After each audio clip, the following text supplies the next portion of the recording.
పాకిస్తాన్ కి గూఢచర్యం ఆరోపణలపై అరెస్ట్ అయిన హర్యానా యూట్యూబర్ జ్యోతి మల్హోత్రా కేసు విచారణలో మరిన్ని సంచలన విషయాలు వెలుగులోకి వస్తున్నాయి. పాకిస్తాన్ లో ఐఎస్ఐ ఏజెంట్ ని పెళ్లి చేసుకునేందుకు ఆమె సిద్ధమైనట్లు తెలుస్తోంది. ఇందుకు సంబంధించి ఐఎస్ఐ తో సంబంధాలు ఉన్న హసన్ అనే వ్యక్తితో ఆమె గతంలో చేసిన చాటింగ్ వివరాలు బయటకొచ్చాయి.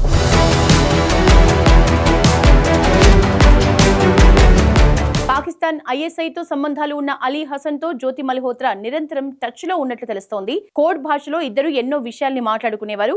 అవన్నీ ఒక్కొక్కటిగా బయటకు వస్తున్నాయి. వీరి ఇద్దరి మధ్య ఎమోషనల్ గా జరిగిన వాట్సాప్ చాటింగ్ ను దర్యాప్తు సంస్థ అధికారులు గుర్తించారు. తనను పాకిస్తాన్ లోనే పెళ్లి చేసుకోవాలనే జ్యోతి హసన్ ని కోరింది. దీంతో పాటు భారత ఆర్మీకి సంబంధించిన సమాచారాన్ని సైతం జ్యోతి షేర్ చేసింది. చాటింగ్ కోడ్ రూపంలో ఉండటంతో అవి గూఢచారి కార్యకలాపాలకు సంబంధించినవే అని అధికారులు నిర్ధారించారు.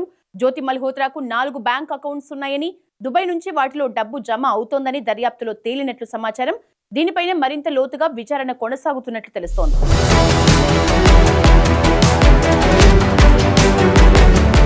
అయితే పాక్ ఇంటెలిజెన్స్ అధికారులతో తనకు సంబంధాలు ఉన్నట్లు జ్యోతి మల్హోత్రా అంగీకరించినట్లు తెలుస్తోంది. పాక్ హై కమిషన్ లో పనిచేసే డానిష్ తో తాను నిత్యం టచ్ లో ఉండేదాన్ని అని జ్యోతి చెప్పినట్లు సమాచారం. 2023లో వీసా కోసం పాక్ హై కమిషన్ కు వెళ్లిన సమయంలో మొదటిసారి డానిష్ పరిచయం అయ్యాడని జ్యోతి వెల్లడించింది.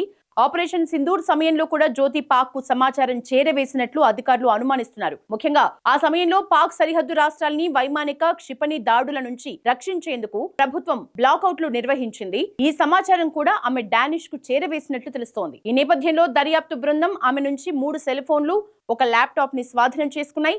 దీంతో పాటు ఆమెకున్న 2 బ్యాంక్ ఖాతాలను కూడా విశ్లేషిస్తున్నాయి. నేటితో జ్యోతి పోలీస్ కస్టడీ ముగియనుంది. ఆమెను హిసార్ కోర్టులో హాజరుపరచనున్నారు. జ్యోతి మల్హోత్రా అరెస్టుతో భారత్ కు చెందిన సైనిక రహస్యాల్ని పాక్ కు చేరవేస్తున్నారనే ఆరోపణలతో దేశానికి చెందిన 10 మందిని భద్రతా సంస్థలు అదుపులోకి తీసుకున్నాయి. వీరు ప్రధానంగా హర్యానా, పంజాబ్, ఉత్తరప్రదేశ్ కి చెందిన వారని తేలింది.